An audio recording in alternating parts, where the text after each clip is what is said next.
But also a credit to Dave Canales. The offensive system that he has Bryce Young running is a lot better fit for any young quarterback, but especially Bryce Young. Been a tough year for the Cowboys. Started to inspire a little bit of hope of those back-to-back wins, but the crushing defeat on Monday just about finishes their playoff hope. So what are they playing for these final few games? You know, I think right now they're just playing for pride. Down to the field and say hello to Pam Oliver. Hey there, Joe. As they try to finish strong, the Dallas Cowboys, where they are just hoping that they're able to get through this ball game.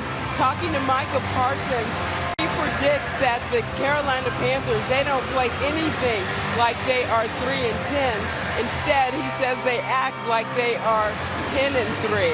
As far as this game goes, the linebacker says they carry themselves very well. Reasons why this game will be hard fought. Parsons points to how well Bryce Young is playing and how Carolina, well, they act like they have nothing to lose. All right, Pam. Mike McCarthy said that was as heavy of a locker room as he's felt in his 5 seasons after their loss on Monday, trying to get back on track after that crushing defeat.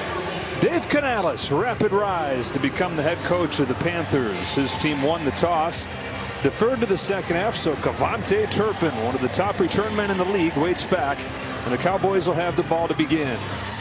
Johnny Hecker to kick it. And off we go from Charlotte with a little chip shot. Down into the landing zone. It's still going to find Turpin. And Turpin tiptoes his way shy of the 25-yard line. That's where the Cowboys will begin. Here comes Cooper Rush. Pass-heavy offenses in the league in Dallas, but teams typically run against Carolina because of how poor they are. It is back-to-back runs to start this game. And Rico Dowdle with a big hole and a nice run to the 40. Dowdle gets a dozen, coming off back-to-back 100-yard games, the first 2 of his NFL career. Yeah, so one of the things about this Carolina Panthers defense, Joe, is they understand just play by play. They're probably not going to win as many snaps on the individual basis as they're going to lose. So they want to attack. They're going to blitz. They're going to run through linebackers. They need to force sacks, negative plays. Their wins have to be a lot bigger than their losses, because over the course of 4 quarters, they tend to wear down towards the end. They got to make those impact plays early on. 3 plays, 3 runs for Rico Dowdle to the short side of the field where J.C. Horn's waiting for him. Drops him after a gain of a couple. And you're talking about Dallas being so pass-heavy early on. We're talking about 40 pass attempts per game, but they've shifted as this year's gone on. And the ground game the last couple in particular has been excellent. Yeah, and you see they're running some of the big tight ends, Span Ford, Hunter Lipke, the fullback. They're running every single week over the last handful, the last 5 or 6 weeks. They've played more and more 12. This here is 22 personnel, 2 tight ends, 2 backs. They were mostly a nickel 11 team up until about 5 weeks ago. Cooper Rush's first throw is on a dime to CeeDee Lamb. A strike on a slant, and Lamb takes it to the 32. There is a flag down as Lamb gets 25 yards. And this is coming back. Illegal formation. Offensive number 71 was not on the line of scrimmage. 5-yard penalty. Repeat second down. That's the new starter at left tackle the last couple weeks. Chuma Edoga wiping away this big play. And this has been a point of emphasis across the entire league. His helmet has to cross the waistline of the center. It has nothing to do with the left guard. You can see he's clearly lined up too far in the backfield. You see this, some of those Kansas City Chiefs games, it feels like they're primetime games. The whole world's kind of watching, and the NFL's been clear. They want their offensive tackles to align on the line of scrimmage, and they're going to make those calls. Pedro Avero, defensive coordinator for these Panthers in his 2nd season, said today's a chance to show everybody how far we've come the last few weeks. Back to Lamb. Everything that's gone wrong for the Cowboys this season, you've still got CeeDee Lamb headed for a 4th consecutive 1,000-yard season. And when we talked to Jero Rivera, we asked him, he said, all right, you got J.C. Horn. He's an elite player. He's young, but he can really be as good as anybody in the league. He said the challenge with asking Horn to stay with CeeDee Lamb is we don't know where he's going to line up. And then with all their motions and movement, we don't know where he's going to finish. So you see him here, 3 receivers set to the bottom of the screen. He's going to start here. Chances are he's going to move. And J.C. Horn to the top of the screen. On 3rd and 4, blitz coming. Rush in trouble, and Rush is sacked. It was Horn who came on the blitz. And that's what Carolina's done more and more the last few games, Greg. Yeah, well, we just mentioned it. They want to attack. They want to blitz. You're going to see him. He's going to line up here as the boundary corner. That's typically where Horn aligns. That means he's on the short side of the field.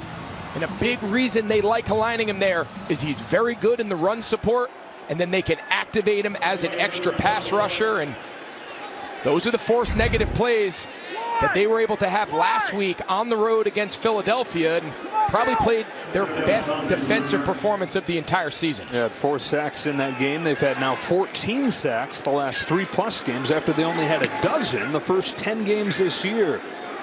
The All-Pro punter Brian Angers sends it back there. Devin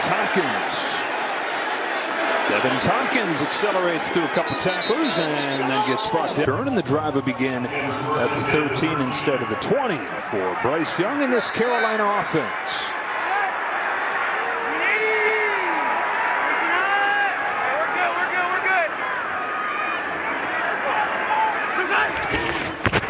Chuba Hubbard runs low, and that offensive line paves the way for a gain of 6. And so Bryce Young, who was benched after an ugly start this year, only got another chance when Andy Dalton hurt his thumb in a car accident.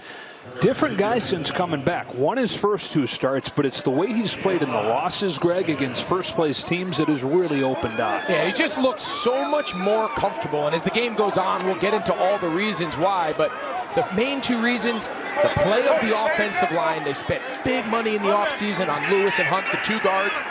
And the play calling of head coach, play caller Dave Canales has been really a benefit for this young quarterback. 2nd and 5. Young looks to throw for the first time. He's given all day. Finds Hubbard out of the backfield. And Chuba Hubbard's got 7 and a Panther first down.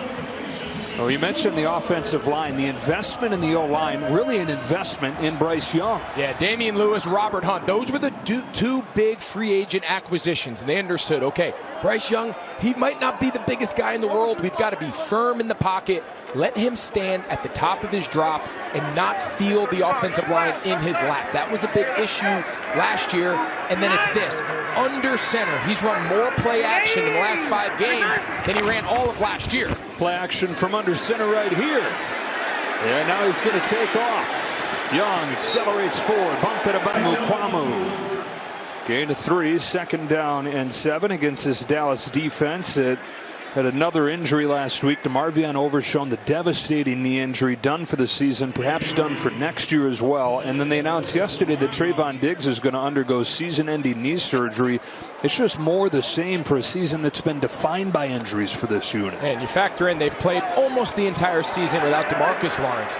They've just got back Deron Bland and Micah Parsons, their 2 biggest, most impactful players only over the last 4 or 5 weeks. So it's been 1 step forward, 2 steps back in the injury department. Quick throw, Xavier Legette trying to atone for last week. Leading receiver as a rookie, but too many plays across his rookie season, like that potential game-winning touchdown through his hands in Philly last week. And what did Dave Canales? He kind of took a page out of his mentor, grew up in kind of that Pete Carroll from USC, followed him to his time in the Seattle Seahawks, and he said, I learned from Pete early on at USC.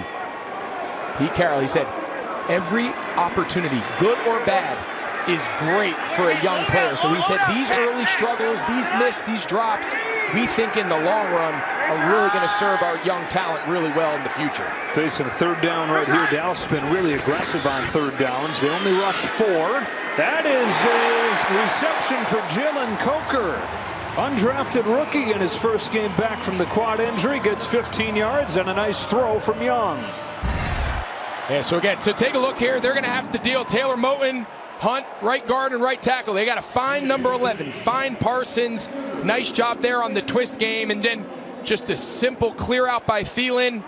What they call a big dagger route. It's about a 10, 15 yard. You just round it off on an in break. And that's the timing and the anticipation Bryce Young has thrown in the drop back passing game of late. Snap it quickly. Hubbard into the arms of Parsons. Gain of 2, 2nd and 8. So let's dive into this Dave Canales. Đập gậy gì chả. Cái cọ chị gậy trong video được không đó? Tôi hiểu tiếng Việt cắt. đu bàn mà nói bây giờ phải lấy gì đu bàn.